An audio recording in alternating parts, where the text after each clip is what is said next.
Hello, everyone. So, here I am. Just a quick introduction. I'm Chiwei. I am your intuitive reader on YouTube and Instagram as well, also on TikTok. But today I would like to talk a little bit about money energy. And the reason to it is because recently I've done a reading for someone who was asking about money, and I would like to just tell you what I've learned from one person. His name is Ken Honda. You can check him up on YouTube. He talks a lot about healing your money energy.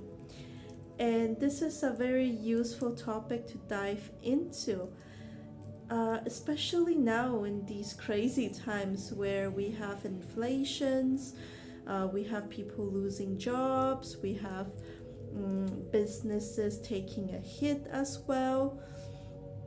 And a lot of this chaos is coming, and it's really making a lot of people worrying about their money.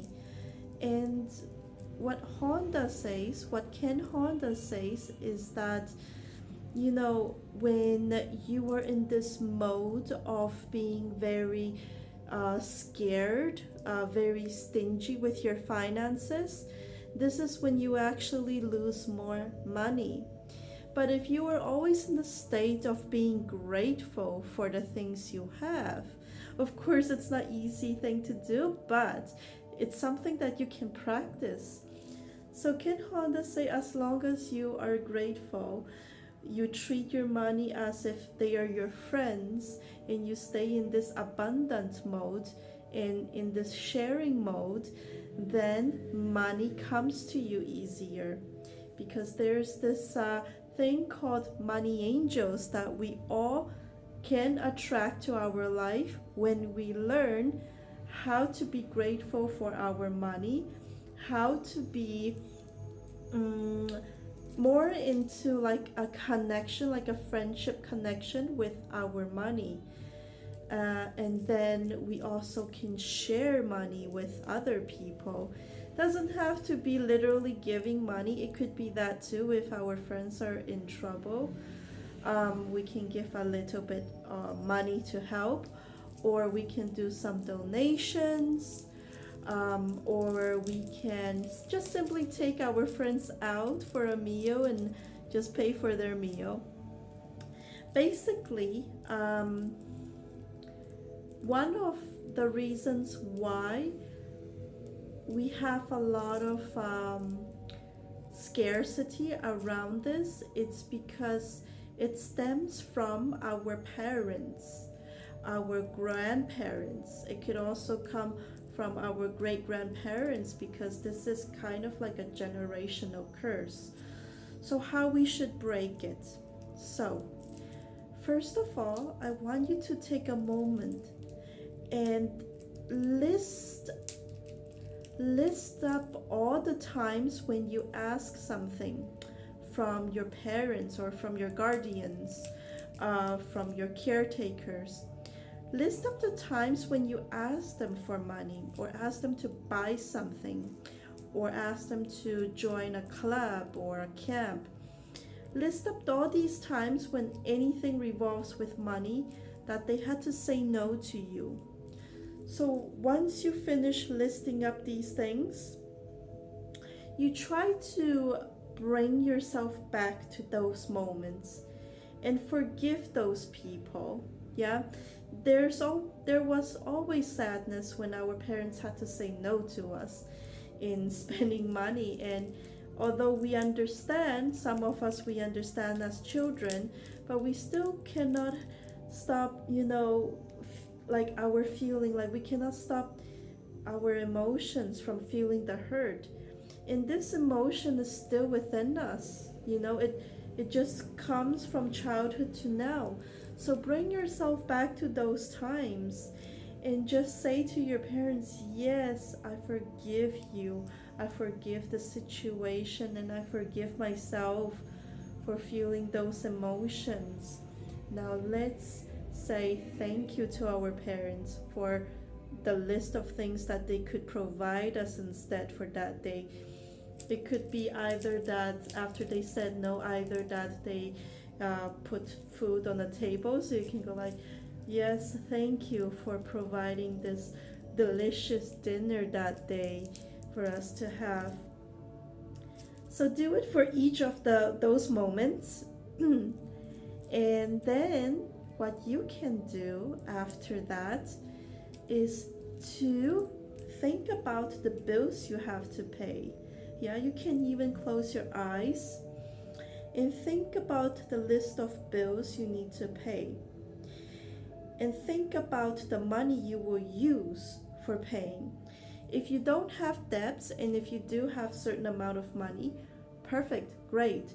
Just visualize yourself saying thank you to my, for example, $20. With this $20, I'm able to pay for my Freedom Mobile bill, yeah, or whatever telephone line you use. You can also, I can also give you another example. I'm going to thank my $1,800 for paying for my one room rent. Yeah, so you can also list up the bills and list up all the things you are grateful for, the amount of money you are grateful for being able to pay that certain bill or thing. And have a little note in your wallet that reminds you that every time you spend the money in a supermarket or in a gas station, this little note should remind you to thank your money.